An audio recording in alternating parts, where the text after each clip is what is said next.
The level of unrest in the Commonwealth continues to rise, as we're all aware.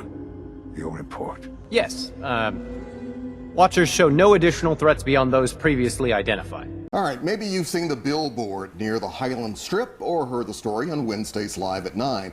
A campaign called Birds Are Not Real brings its efforts to the Mid-South. And this morning we are joined by one of the messengers of the movement. Peter McIndoe is here to tell us how this all came about. We want to emphasize you were not the founder.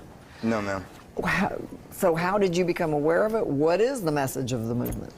The message of the movement is essentially to spread awareness that from 1959 through 2001, the government mercilessly genocided over 12 billion birds and simultaneously replaced them with surveillance drones in disguise that film us every day as equally as these cameras are filming us right now. So what do you have to back that up? To back that up, I have as much evidence as the birds have provided. There's so much. So this is really satire. I mean, you don't really believe that that happened, correct? This is a satirical campaign to make the point that what? You're looking at me like, no, it's not satire. I really do believe this. Honestly, it's kind of offensive. Okay. So it's not satire. I don't think you would say that if I said birds are real. You know? I don't know why the other side of the argument can't be treated with equal respect. Except that before we came out on air, you said this is a satirical message. So what is? I never said that. So what point are you trying to make here? I mean, and why did this movement come about and how? Well, this movement came about in 1976, just to avoid any, liberal media hit job. This didn't start with me. This started in 1976, when whispering started coming about from the White House, saying that birds were in the process of being murdered on a mass level.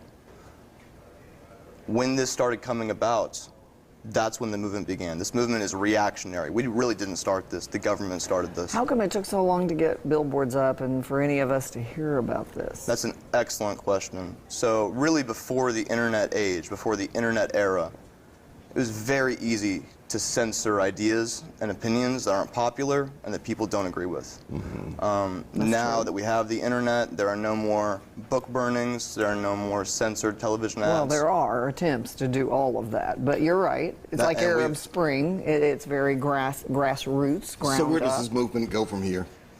From here, we're looking to see change in legislation.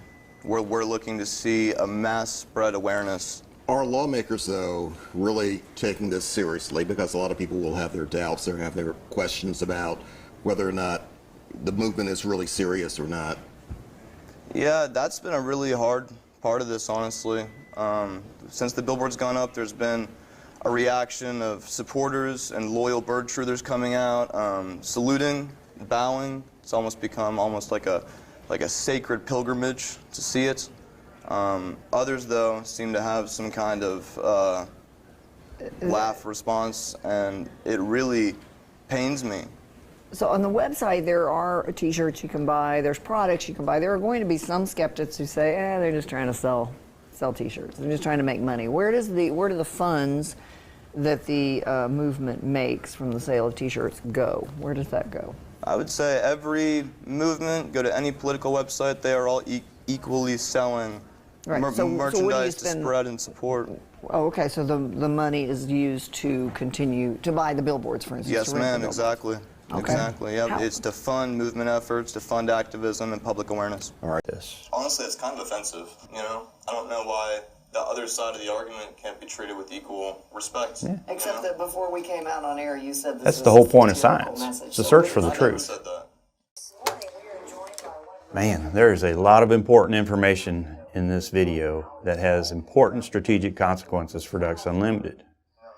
We've completed 14 million acres of conservation, and we just completed a $2 billion campaign, all for naught if birds aren't real.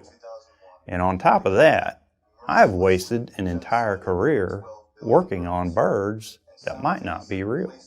I got to learn more, and I intend to learn a lot more about this, and you should too.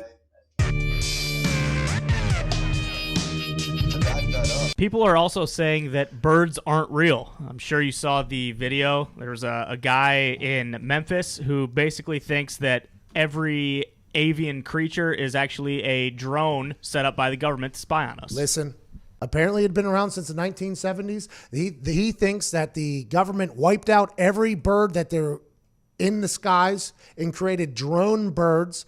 And I guess he believes that they put bird poop into these birds. They put blood into these birds. And I haven't investigated enough, but what if he's right? What if this kid is right? I need to watch that bird movie again. What was Birds. it? Birds, where they try to kill everybody. I'm going to look at it from a completely different angle, and more respect to this kid for not only trolling an entire internet, but also that local news company that put him on there. And I haven't found the proper vitamin to get me to believe in this particular conspiracy theory yet, but I'm not ruling it out, Todd. But if the drones are watching us, I think they are anyways. I don't think they're disguised as birds. I think they're disguised as clouds. Called The Art of Fallout 4. In that book, we find a page on flying creatures, birds and bats. One of them is named Watcher Sparrow. Another one is named Watcher Crow. Could it be that the Institute has created synth birds that they are using as eyes and ears around the Commonwealth? We already know that they make synth animals. We find synth Brahmin and, of course, synth gorillas.